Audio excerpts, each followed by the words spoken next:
yasanso ahyia bio David adoboate na otene nkan enen so ye ba behwe okwan a akanfo fa so enya obudiri wo akanman mu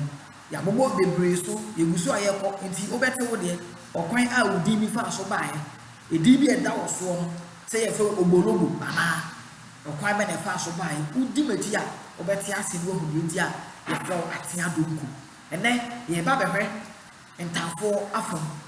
Ntaafo afọ se awofo bi wo Ntaafo a omo ye maami enu a maami enu Ntaafo a ye from Ntatene fatu tribisa wo from Ntatene so wo ye emarima nso mienu a ye from Ntatene ana Atatene Ntatene ana Atatene Ntatene na se eyo baba ko barima baako a wo from Tachi ni kuru uyo ata uyo emami eruba na barima no oba say netie tebe mo hu di eda oso no ene ekwan a ofa so wo tu di ni di entie wo tu sa di enti ye hwe a wo ni di so asa netie ti Ntaafo ne barima mienu a ye Ntatene ye oba baako barima baako a ye Tachi eni kuru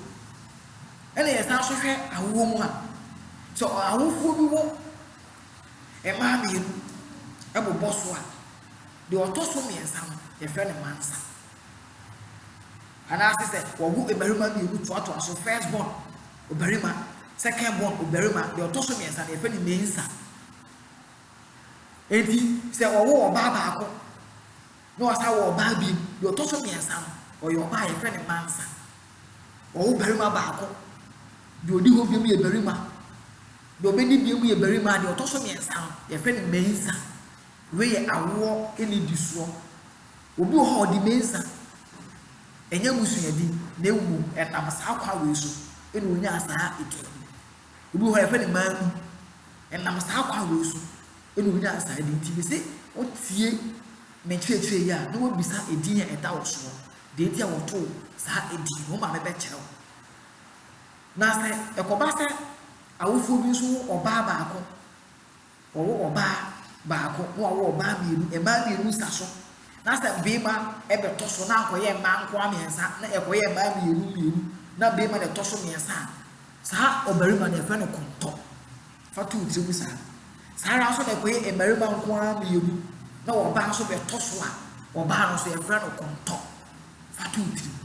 yei okwan a akanfo fa so no obudiri ewo nyansa kwa so ehhye ye pam ama nei abeyi din a ededa edipa bebre eso eguso a ye hwe okwan no obete wo de ase beda wase